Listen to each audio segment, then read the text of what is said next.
Oh, come along, come and follow me to where the purple mountains reach away above the sea. If you want to find a haven, then you'll come along and sail along the lochs by Dorney, Killillan and Kintail.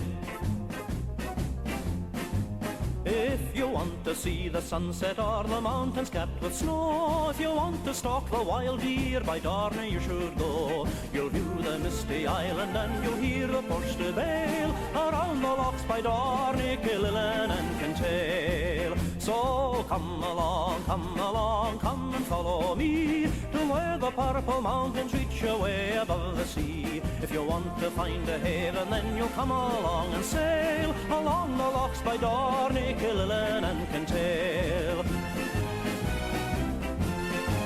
Wild mountain thyme is growing where the bonny heather blooms. The sheelings by the roadside sleep where old Scooter and looms. If you want the wealth the west can give, then you will take the trail along the lochs by Dorney, Killillan and Kintail. So come along, come and follow me to where the purple mountains reach away above the sea. If you want to find a haven, then you'll come along and sail along the lochs by Dorney, Killillan and Kintail. When my wanderings are over and I'm home at last to rest, see sunrise over Illandon and shining in the west. The Alloch splendour looking down up the Wick as you sail along the lochs by Dorney, Killillan and Kintail. So won't you come along, come and follow me to where the purple mountains reach away above the sea. If you want to find a haven, then you'll come along and sail along the lochs by Dorney, Killillan and Kintail.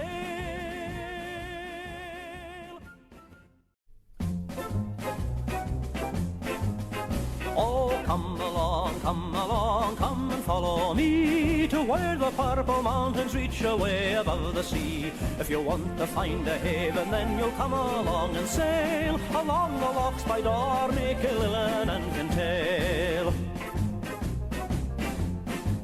If you want to see the sunset or the mountains capped with snow, if you want... As you leave Old Shiel School looking across the river, there's a flat there. Before the road came through, there was quite an area of arable there, and it was called the Pane. No idea what that was supposed to mean. I think it just meant it was a nice bare bit of ground, and the crofters used to raise their sheep and everything on it.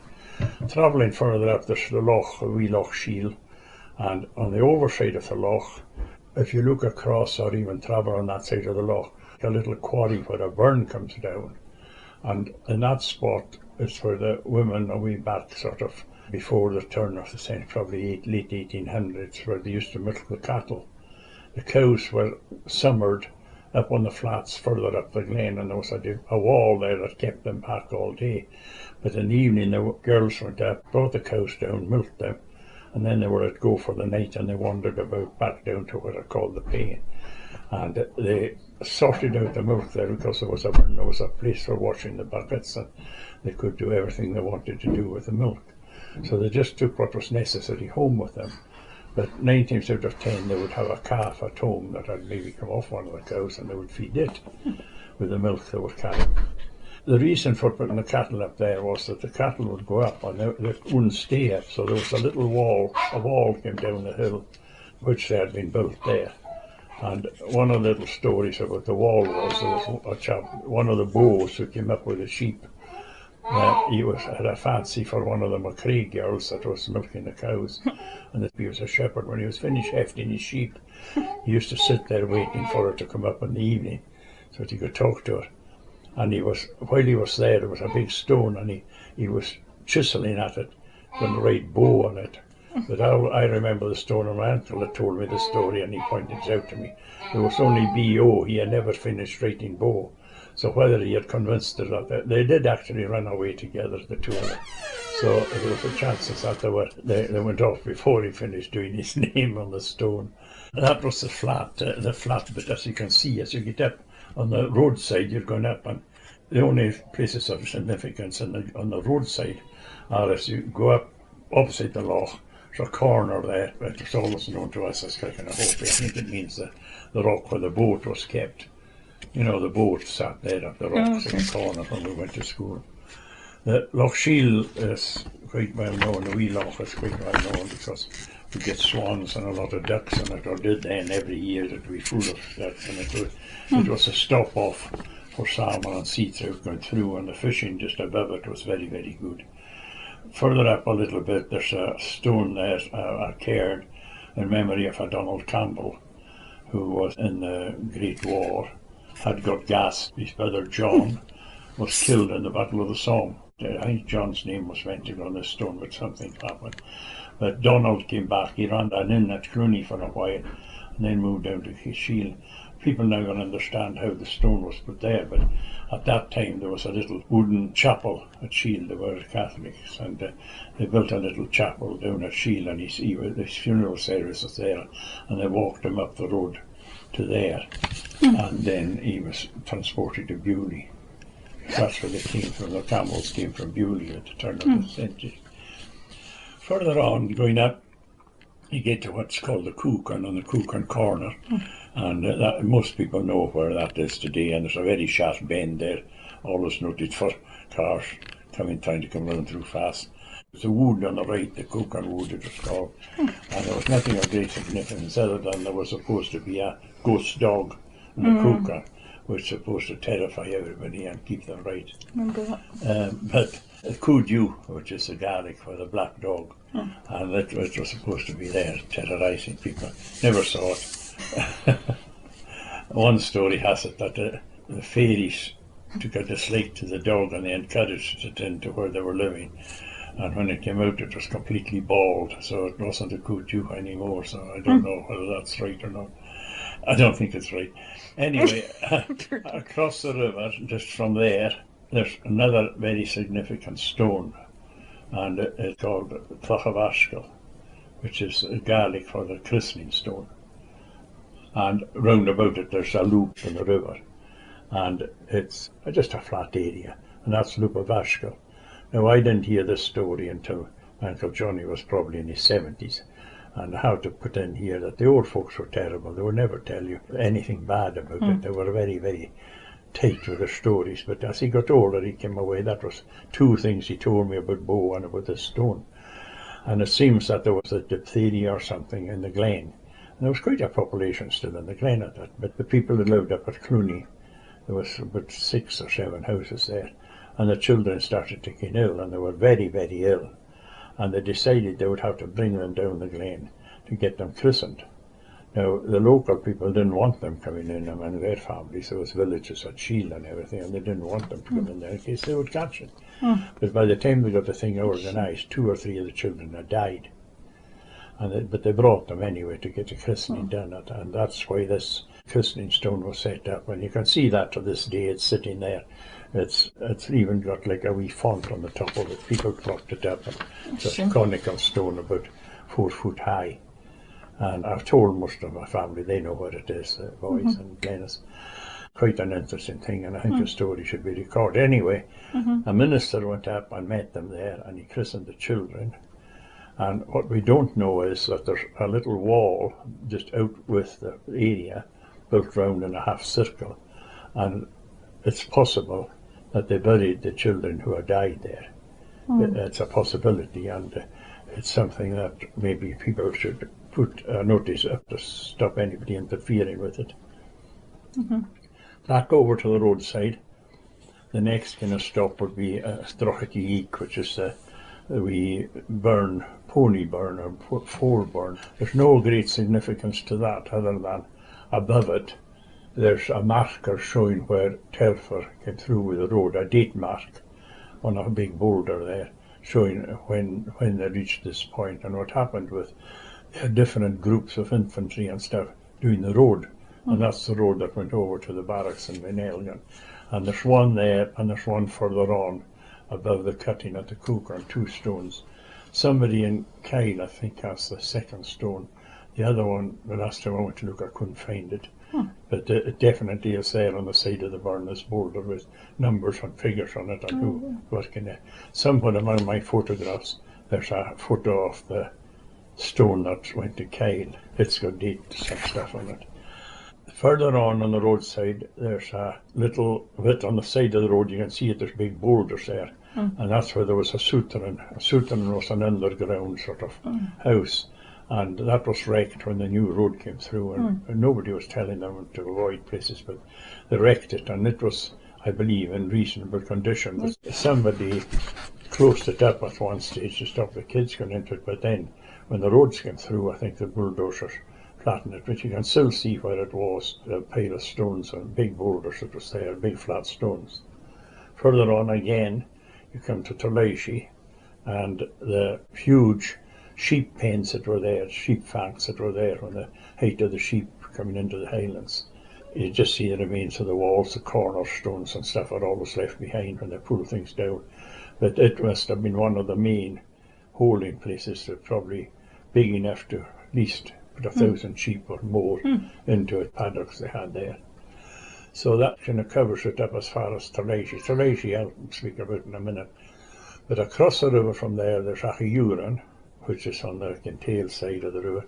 Achiuran, which is good croft land, good grazing land. And Achiuran itself has a history because it was added into the croft land to give some of the more arable land to the crofters at one stage. Above the Achiuran parks, on top of a knoll there, if you're up on the hill, you can see the foundations of what was a broch. There's a circle there on the ground. And the reason that was robbed, if you go down to the walls of what's close enough the parks, you can see the flatter stone, the good stone at the walls and that, but the rest of them are just cairn stone. But when you get along to there, there's lovely flat kind of stones that have been robbed out of the thing. And there's a lot of the stone on the walls itself would have been in shillings and stuff that were destroyed at the time. All that land that nowadays is actually grazed, or it's just let in deer forest. There's very little activity there. The Achnagart sheep come onto it, and there's that. Back across to Turleishi. Turleishi has the name that it was the first Macraes that came to Glenshiel, two brothers, and one went to Achnagart and the other one went to Turleishi. Turleishi itself, the meaning of Turleishi, I was told many years ago, was the lacy knoll. And I don't know why it was called a lacy knoll, but I lived in Turleishi, didn't like that, so they tried to give the impression that it was something else. But that was Turleishi, and it always was occupied, quite a nice, happy home. And there's traces there that somebody, way advance of time, had made a silage pit. One year they couldn't make hay, and they made a big hole up on the knoll in front of the lacy knoll, and they piled it full of grass. And they were saying that the cattle liked the stuff they took out, and that was the sort of start of silage, because they couldn't get the hay dry. But I'm not sure, maybe that's a lot of other things are romantic tales. Moving across back to the other side, there's lots of lovely names and lots of stories about from between Achnagart and Turleishi. There's the glass cairn, and where there was supposed to be a chap hiding there for years. And one of the points up on the hill, sort of a spine point up on the ridge, is called Peter Alsterian. And Alsterian claimed that he went up there every morning and he could see what everybody was doing, but he was still hiding in the cairn down below. I don't know if he survived, but somebody said he was going home all the time and getting his food. He had run away for some reason. He had committed some crime or other, whatever it was. Oh, the cairn. A flood had come down over and washed it, and I think somebody said to me it was 1760 or something. There was a huge flood, and Glen and Glen Shiel had both had huge landslides. And it's funny enough, and I think there's a bit of confusion, because the one in Glen the fields where it came down, is called Achagat, and the other one was on Achnagart. And they think that maybe there's a bit of confusion with people that were caught in the landslide. And there was a lot of the shillings destroyed. I mean, there's a row of them, and you can see the remains of maybe 10 or a dozen little houses that were there, but they were completely flattened. And one time when I was waiting for a sheep to lamb, I thought I'll dig into this ruin, and I was digging away and I came across a bit of tweed, and I thought, I think I've gone far enough. What's in below the tweed? I just sort of give up on the digging, but there was no history. a lot of the history of the whole of Glen Shiel was that the Free Church had got the records, or somebody got the records of Kintail or Glen Shiel, and somewhere down the line they disappeared because I don't think they made good reading for the landlord or the church or people. Someone didn't. So I think they had disappeared down the line, so it was pretty sad. The other thing, there was a well just outside the Huron Park, and it was always used for drinking water. It was supposed to be exceptionally good water, but like a lot of other wells, just the water had gone underground somewhere, and it would have been cold and that, and everyone used it. Further on, still on the Achnagar side, there's all these names. Well, I didn't mention many of the names, but above Achuran, there's the Lech Cavui and Sculna Site and Screwran itself, and the meanings of these places can be found in any Gaelic book nowadays. Croch Kirpan and all there, and it's called the Croch Kirpan. And the reason for that was they were obviously making tea when they were making hay in Achuran. They were stopping there with a horse and cart, and it's such a change from today. They would spend the whole day going down there with a horse and cart and taking home a load of hay, and they would be stopping for tea halfway. I mean, it's 5 minutes or 2 minutes in a car or a lorry or something today. But the Croch Kirpan was always the people spoke about it. So the water from the well was good, the tea would have been good, so they were all stopping at the Croch Kirpan. There's lovely names like the Ivy Rock, and just whatever people seen that place at that time. It's so different to today. If you went home and had a story to tell about something you saw, you had to say where it was. And I got told off as a youngster because I didn't know. That was the reason. You'd have to say it was at the Ivy Rock or it was at the Croch Kirpan. And you went home with this story, and you always made sure you could say where it was, because that's the first thing they would ask you. So it was the same, and then anyway, further on, next sort of stage is cart track, and most of the traffic would have been on that side, the Kintail side of the Glen at that time. People travelling up and down the Glen, and there's quite a good track, I mean through there, all the way down to Achuran and to Shiel. And this track is still there today, but it's pretty horrible, you can hardly travel on it. To go back over to the other side after Thalaishi, there's this stream just below Thalaishi called Dortiheek, which you mentioned, and then there's the Plochgach, which is a borrow pit, and above there again there's a huge history because there was a village there called Achnagar, and that's mentioned in Boswell and Johnston's Tours of the Highlands, and they stopped there at that village. Really? And there's still ruins of that village there today. You can still see the old shillings. There's 3 or 4 of them still viewable. And there's actually somebody coming at the end of November to do a film on that. They're coming to see Malcolm. But the shillings are there, and a lot of them again were wrecked when the new road came through. And one of the engineers on the road, he actually found a quern. And a quern is what was used for milling out meal. It was a big stone, and then the flat stone went on top, and there was a hole in it, and you could put a wooden peg and turn it, and the meal then fell down through the hole onto a sheet. And it was just ground oats. And he found a quern, and it's in Dorney. But there's 2 old querns, parts of querns. There's a whole 1.5 one at Achnagar. And they're there just to show what they were like. But it was quite a coincidence that 2 people, Johnny Ross and Jackie McRae, were in Achnagar talking about a quern. They were describing it, and Glennis, who was from New Zealand, and I've been back and forth there all my life, and she said, I saw one of them in the burn in Thalaishi. And we went down and looked, and sure enough, this quern was lying in the burn. So it would have been hidden, and when the English soldiers took over, they destroyed most of the querns, because then the people had to go to them to get their oatmeal. So it was another way of punishing the natives to fall in line.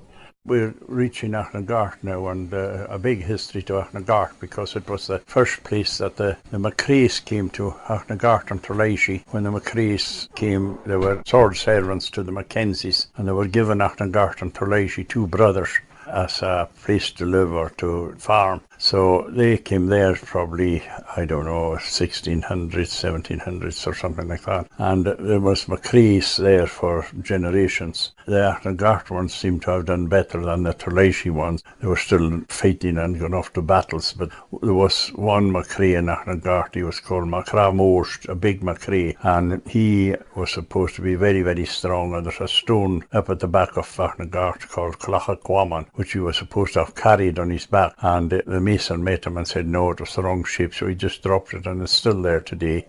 People know about Clachaquaman. It's registered as something there. Quite close to where Clachaquaman is, there's a well, and it was Clennan's that were in Achnagart before the McCrees took it over. And there's McLennan's well, and that's supposed to have the sulphur, good for your health or something, to drink water from the well. And as a boy, I used to remember that old relatives used to appear, and they would send me up for a skillet of water to this well and bring it down, and I would be drinking of it. The only thing I could say about it was very cold because it was coming up from under the ground. Never got a kick from it. But Achnagart itself was run by different generations of the McCrees, and it went through all the stages of the sheep farm and then a deer forest, and all the remains of the sheep farms are still there, the walls and all the stuff that was built. And the walls were built from the shielings that were knocked down from the people that lived there. There would be families, maybe up to 10 or 15, maybe more than that, families there at Achnagart, and another village on the other side who shared the flat land down below, so there was quite a population. What they would have would be the bare necessities, and cattle beasts to give them milk and butter and stuff, whatever they needed, and they would be shading the arable land and growing their own oats and whatever they needed. And all that would be the families then, they shared most of their stuff. And history of the other village can be got in Johnson and Bothwell's. When they came through there, they wrote a bit about the village and the people that were living there. So going back to our family, how we landed in Achnagart was that my great-grandfather came there as a keeper because the sheep had gone off then and they were turning the place into a deer forest, and there wasn't many keepers about, but he had been down in the east coast for a while, and it was about Fort Augustus or somewhat where there was deer stalking, and he got the job at Achnagart to become there as a stalker. He was a fair age when he came there.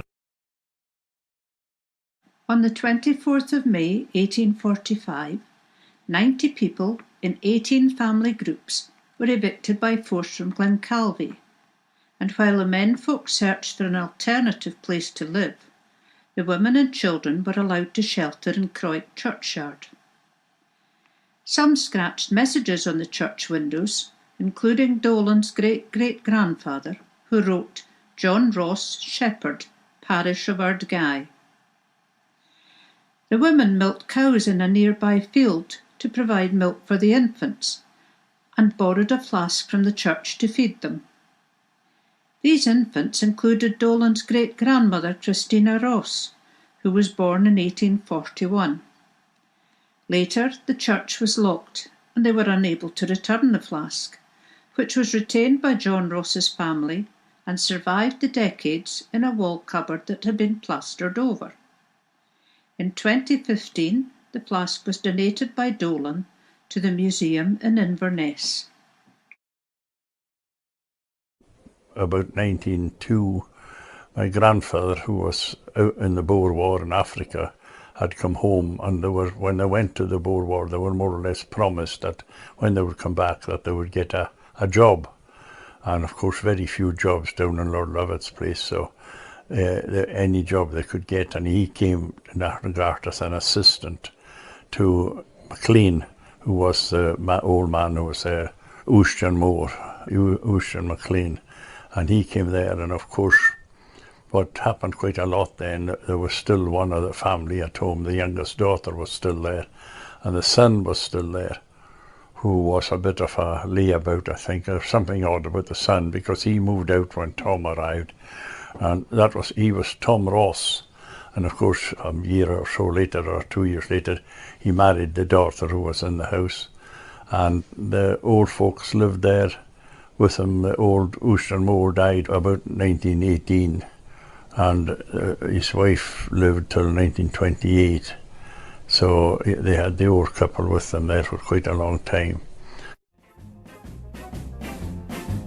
If you want to see the sunset or the mountains, And, my mother was brought up there.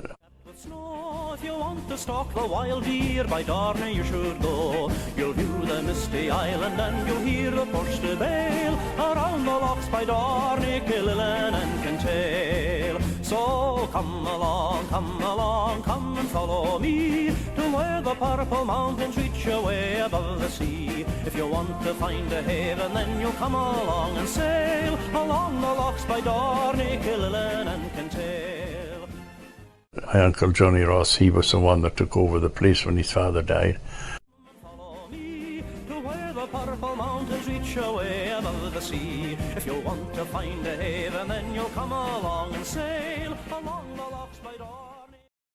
And there was Tommy and Maggie and Bella who all got married and they moved away from Achnagart. Achnagart itself at that time was a holding. It had a service tenancy, and the person living at Achnagart, they had the grazing rights for some sheep and a few cows as part of their wage, and it was always called a service tenancy. But when my uncle was retiring in about 1980, the National Trust, who were the landlords by this time, we agreed that we would get a full agricultural tenancy on it, and which was more suitable for me if I was going to get any assistance from the department. But we agreed to that, and that is how I went into Achnagart, and that now was just about 40 years ago.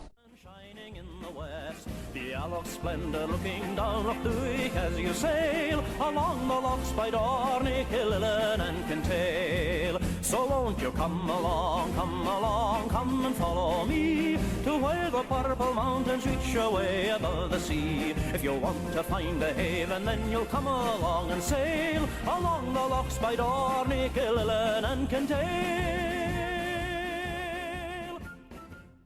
Achnagart had lots of history about it. Just over the road there was a quarry. The Achnagart quarry was famous for its stone that made most of the roads going through Glen Shiel and everywhere else. The quarry ran all the time, noisy, roaring quarry. And it's on records that McCrae, that was born in Achnagart, Macramore, turned out at the end he went into the ministry. Previous to that he was a very hard man, and he had been going to the sales and everything like that, a big powerful man. Well, that's self-descriptive, Macramore, Big McCrae. And there was highwaymen robbing the people who were going to the markets in Dingwall, and he was through one day and he met somebody he knew had been robbed the week before, and he said, well, we'll see how good they are at robbing people this week. So he made a big show of collecting money at the mart. He must have made some agreement with them, and he was flashing his money a bit there, and decided he would set off for home, and had his little horse and cart and was going along the road somewhere up near Garve, and these two men were out and they had a rope across the road and walloped him and knocked him unconscious. And the other fellow didn't know what had happened, and he came round the back of the cart and he thumped him, and the two of them were knocked unconscious. So he tied them together with a rope, back to back, rolled this rope that they had round them and knotted it, and they were lying on the ground like that, and he left them like that and went back to Dingwall and picked up two of the men that was there and brought them out with a cart, and they carted them back to Dingwall, and they were locked up. And they were saying that the men said when they got back that they had stopped a horse and gig, and the devil came out and hit them. But he then came home and he decided that he had some calling, and he went in for ministry, and he went off to the college in Edinburgh and passed all his exams flying colours, and went into the ministry. He preached in Ardell or Glen Shiel for a wee while, but eventually went out to Lewis, and he was there for the rest of his life as a minister out in the Isle of Lewis. But he left a legacy of McCrae's. There's still McCrae's in Lewis, and even the McCrae's that were doctors locally were all off this Macramore. That was one of the many people. The other one was one of the other big McCrae's. Obviously there was a gene in the family that developed big people. One of them was at the Battle of Sheriff Muir, and they were saying that the only way that the English soldiers would get at him, there was so many dead bodies round him that he couldn't, such a mother. In the burn there above Achnagart, there's some aspen, which is not a common tree on the west coast, and they were planted there by my grandfather, who brought them from Kiltarlity. Now we'll move on up round the corner, on past the quarry, to Malligan, which is the next establishment, and long gone. It's been bulldozed flat, but there was a hole in there, and Johnny Malligan and his aunt and uncle were there when we were children. Grew up with him. Johnny Malligan turned out to be a great character and got many stories out of him. The waterfall above the house is where the water system is for Garten. It's lovely water. Road that travelled down, I mentioned it before, was Telford's Road, and it is across opposite them, and it goes up round the back of the knoll of the quarry. And someone said that there was a loch there, and I think that the loch had been formed because at Garten itself there's a very deep cutting where the river comes through, and I think that cutting was probably man-made to let the water of the loch go away, because they would have wanted the flats where the loch was for arable. But it looks like that when you look at it. There's a knoll on both sides, and it's been split at the bottom. And it happened in quite a lot of places. They would break the stone, and the next flood would move the stones, and so eventually they got the water running away and emptied the loch. Today the road comes right through the middle of where that was, down past Malligan. Malligan was a stop house at one time, and that was because there's a quarry runs through there into Arnisdale and Corramalligan on both sides, and it's one of the very few, I don't know if any other, but somebody said there was another one somewhere, where a quarry that runs out and continues down into the other glen, and it has the same name. It's like Lagan. It's a long strip or a street or something like that, and that's why Malligan, it was just abbreviated into Malligan at some stage, but we're never sure of what the meaning of Malligan was. Just along from Malligan, there's a very good footpath, or a pony path, goes out onto the famous climb up to the saddle, and the other one or two hills, Schooner Creek on the west side, that the climbers like to go onto. Quite a dangerous ridge, but sometimes that's what people want, and they like to go out climbing there, and it's very busy most of the year, people climbing onto the saddle. I didn't mention on the other side, behind Garten, another famous ridge which I like to walk is where the Five Sisters are, and I may as well name them while I'm at it. There's the Schooner Morroich, which is the one that runs to the sea, and it's a flat plain. Schooner Sight, which is the fair one, or the yellowish Schooner Sight. Screwrun itself, which is probably called Screwrun because of the wells that are on it. Schooner Carnoch is just well as cairns and rocks. And Schooner Kishtatoo, which is a very black hill with a bit on the front of it which is very dark and not very pretty. So there's the Five Sisters there, and there's lots of little stories about why they were called the Five Sisters and different things. They can actually be picked up, I think, on the internet, the stories of the Five Sisters. So we're moving on then up the road a bit, and the hill facing you as you go up the glen there is called the Coolan. Now, I'm not sure that wouldn't be its original name, I don't think, but the Skye people, when they were herding their cattle across, they took them up to the bottom of the hill there where there was a steep bit in front of them, and they were saying they herded them there for a few days until they would be able to get a rest, and then they would go over the pass into Glencuig, passes called Bialach Duilich, and when you're over the ridge there, you're down into Glencuig and then down in towards Invergarry direction. So they were kept the cattle there, and the flat there is called Rehulan, the flat at the Coolan. There's a well above the road, and a burn runs down. It's called the Skyman's Well, and you can see where the walls were, where the cattle were held in and they were herded there. The hill on the left-hand side there is Lichtenjes, and that's the first of the sisters that joins on to Schooner Kishtatoo. From sea level to the top to 3,000 feet is one straight slope, quite a climb if you were going to go from the bottom. Next stop up would be Isnanaram, which there was a house at Isnanaram, and Isnanaram, of course, Aram is called for the army, and that's where the Battle of Glen Shiel was. Not much of a battle by all accounts. It was a skirmish, I think, more than a battle, but the National Trust have tried to make, I don't know what they were trying to prove by having visitor numbers or something, but have embellished it as a battle, and there was people killed there, but there's no account anywhere that we know of. There was a Dutchman, may possibly wounded or something like that, because the Highlanders had embarked themselves on both sides of the water on both hillocks, ready to do havoc when the redcoats would come through underneath them. But the redcoats had obviously come and assessed the place beforehand, and they set themselves up a bit back. And it was the first time that mortars had been used by the army. and they fired the mortars onto the hill where the Highlanders were, set the heather on fire, and that was the end of the battle. They had to scatter because the heather all went up in flames round about them. So they fled. They were backed up, and I think, not to go in too deep into the Battle of Glen Shiel, but the history is there for people to read in a lot of accounts. But they fled out over the top of the hill, and the main Highlanders and that went home and disappeared, or I don't think there was any of them killed. The army just broke the thing up because they were supposed to be marching all the way to London. So that knocked that one on the head, and the army came in with ships and blew up Dolan Castle, and really the clan were under a lot of pressure. Mackenzies still had it then, and got them to knuckle down again, so there was no more uprisings until Culloden, which was 40 years later. But sort of taught them a lesson there, that there was other weaponry that would knock them out, and they wouldn't be able to battle anymore with their claymores. The house at Tissanarham was, again, it was just a shepherd's house or a keeper's house, whatever it was, and was knocked down when the new road and the new bridge came through. Above there's all the names on the flats. Lupin na Shannon, which is the soldiers' flat where the army were. Forestry Commission came in about 1920, and most of the left-hand side of the road from there up has been planted from that time on, and harvested and planted again. And they've opened up the bit where the soldiers were, and the breast walls and stuff can be seen there to this day, where they had entrenched themselves ready to do battle, but that didn't work very well.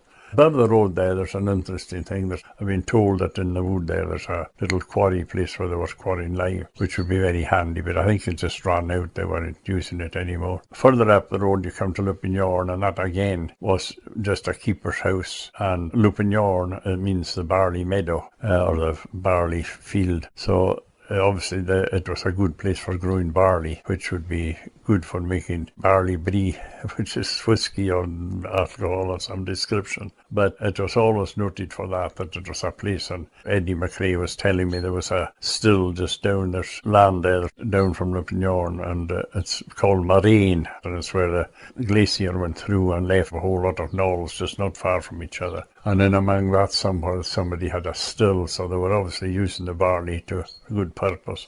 It was there, and in fact I explored round the knolls, and I think I found the spot. There was a wee burn running down, and there was a wall built there, and I think that's probably where they were hiding. They always had it in a place that they had a good view of the road in every direction, so that they could cover up and disappear if the exciseman or anything was around, which was a crazy thing. I mean, for all the amount of alcohol they were producing, why there was excisemen out looking for them and chasing them. But it's a way of keeping them under, I suppose. They were thinking if they got drink that they would go wild. But anyway, from Lupignorn up towards Clooney, there's the usual places. Out to the left there on the Lupignorn Hill, there's the Alton Fjarn, and the sheep fanks and everything are there to be seen today. I mean, they're quite obviously there today. And a shed there was a smearing house where they used to rub butter and tar onto the sheep to keep the maggots off them. That in itself was a terrible job, because you would probably only do about 10 sheep a day, because you had to split the wool and rub in this tar with your fingers, mixed with butter,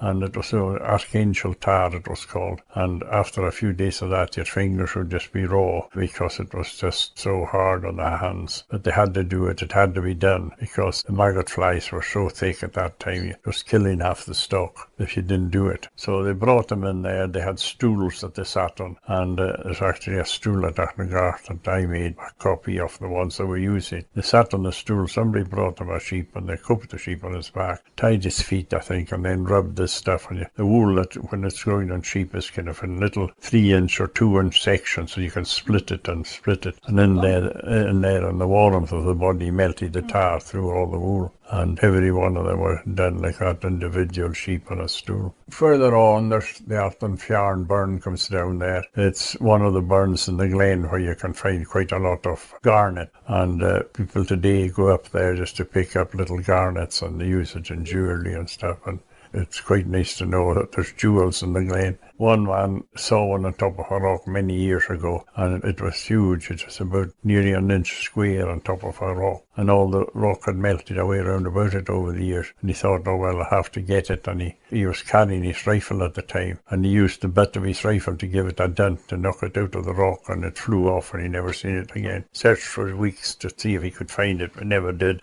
On further up, you get up to the Dirrock, which is the highest point on the road, and there's not much history in between there and Lupinyorn, other than the names of the burns. And out to the left, there's the Bialach Derek, but over to the right, which is still continuing, the Shiel estate right through there, and there's no livestock today on any of these hills, but they used to have about 4,000 sheep on that side at one time. On then down, and you're over the Dirrock and heading down towards Clooney into call it Strathclooney. After the first bridge and burn, there's signs of habitation. There was a little house below the road, nothing much up to the left. There's a few stalls which were shelters for sheep out to the left, and away out into the corries, Bialach Derek and different corries, horse corrie and the different corries there. Over to the right, the corries are very deep and they're very good for deer stalking on the Clooney side. But you get down from the Alton Fjord and there's a loop there, one of the flats on the other side, and it's called Loop of Otti. I'm not sure, the Loop of the Botach, I suppose it is, and there's a story about that where the house is still there today actually, and it's quite an interesting thing. I met a chap from Kyle the other day, and the house was actually burnt. It was done, I mean it had a thatched roof at one time, but they did it up and there was a film about something and they were using it, and they were going to burn it, and the chap from Kyle, his father,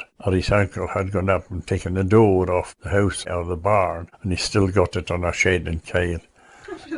Well, the story I heard about it was that the house went on fire, which is different to what was on the movie, but he had stored a lot of hay and stuff in this barn, and when he went to take the hay out, he couldn't open the door because the hay was all packed up at the back of the door, and he couldn't understand how the hay got there. So he went up and he made a hole in the thatch and dropped down, and he dropped into a heap of adders who had gone in there in the winter time, and there was adders everywhere, and they started stinging him, and he was shouting to his wife to set the place on fire, which she duly did, but he died in there. He was either burnt to death or the others would have killed him anyway. So I'm not sure, it's just a story about it, I think. Round about Clooney, there were several houses there and a lot of families who were settled there as shepherds and keepers and all the rest of it. They had a side school there, and I have the records of the school and the population that was there at the time. It was interesting to see all the names of the shepherds and the keepers who lived in the top of the glen at that time. And it ties in with a story about Crickavashkal, where the christening stone was. Proves that there was that number of families and children up at the top end of the glen at that time. And they go back away into 1700 and something, I can't remember, but it was probably before that happened. But there was that number of people living there then. Clooney, there's Clooney Lodge on the overside. There was a Clooney Estate house, there was several other smaller houses. The Alfmore house and the big house, Clooney, they had another name at that time, Raybui, and that sort of covers the glen from top to bottom as it was when I was a youngster. But for the top half of the glen, it certainly doesn't have a history other than the battle, and it wasn't heavily populated, the top end of Glen Shiel. There was nothing there for them really until the Forestry Commission came in, and they gave quite a lot of work to people, and they built a workman's hut, and I think there was probably about 20 people employed there. An interesting thing about it, and there's a newspaper cutting in the house here about Forestry Commission, new industry, tree mining in Glen Shiel. And there's a group of men digging trees out of a big bog. And what had happened was some of the locals who had got jobs there decided that the best thing they could do with the trees was dig a big hole and bury them. Somebody spotted them and they had to go and dig them all up and take them out of the hole, and there was thousands and thousands of trees. The Forestry Commission man who was supposed to be in charge got sacked. There's actually a photograph in the 1920s when this happened it was in one of the papers, and I've got a copy of it here. But I like the caption, tree mining in Glenshiel, new industry. Somebody taking the mick. But list of all the men, they were nearly all McCrae's, relatives of the man who was in Lupinyorn at that time. He was Alec McCrae, but there was Murdo McCrae and Pachar McCrae, Eddie McCrae. They were all there in the picture, the whole lot of them, digging up the trees. I actually worked there at Lebanon for a while myself, planting trees in the 1960s, and it was all, they were still planting bits of it at that time. I missed out to tell earlier on about down at the battle site. My uncle Johnny Ross and Murdo McCrae, who was the man in charge at that time, well, he was just the man that was employed by the forestry, and they were planting trees above Isanaram where the battle site was, and they were digging up, just clearing a drain in the wood, and they dug up a pouch with musket balls in it, and we have some of them at home at Achnagar today as well. Original musket balls. And when I was in Achnagar, I was crossing the river below Achnagar one time, and I came across, I thought it was birds' eggs, but again it was a pile of musket balls, so they would all have been connected with the battle. They would have had a second troop down there somewhere, or when they were in retreat they dropped the musket balls. They would be too heavy to carry behind, but you know, you would like to know what really happened in some of these cases, how he left. It would be quite a good thing to have, was a leather bag with the musket balls in it. Valuable, yeah. It would be valuable to him anyway. But it was in such a state the stitching was going on now, and so they just took the balls out and put them in a jar. But we still have some of them, the original ones from the battle. So that's, I think that'll cover everything for Glen. We're talking about the Clooney area, the Clooney School, about 1890 roughly, when my great-grandparents came to Glen Shiel. At that time, quite a large community at Clooney. They even had a little school which is situated next to the hotel, still there today. Little wooden building, and it's owned by some climbing club nowadays, but that was they call it the Clooney School. It was a side school, and they had a school there, but there was quite a number of children at Clooney. I know of records that show 8, 10, 12 children at least out of the families, and Luvavati had a family of MacDonnells, and some of their people are still down in Glenmorrison. Not many left today, but there is a MacDonnell there. There were latterly coal merchants, but there was 4 of a family there. Up at the lodge on that side, there was Robertson's. He must have been the keeper there at the time, and that was before the Studdarts went into Clooney. Studdarts went there about 1906 or 1908, I'm not sure about that time the Studdarts went, but it was a man Robertson that was there in 1890, and he had 2 of a family, I think. Rebui, which is where the hotel is today, where the Clooney Hotel, a place called Rebui, and it was McLennans that were in there, and they had 4 of a family as well.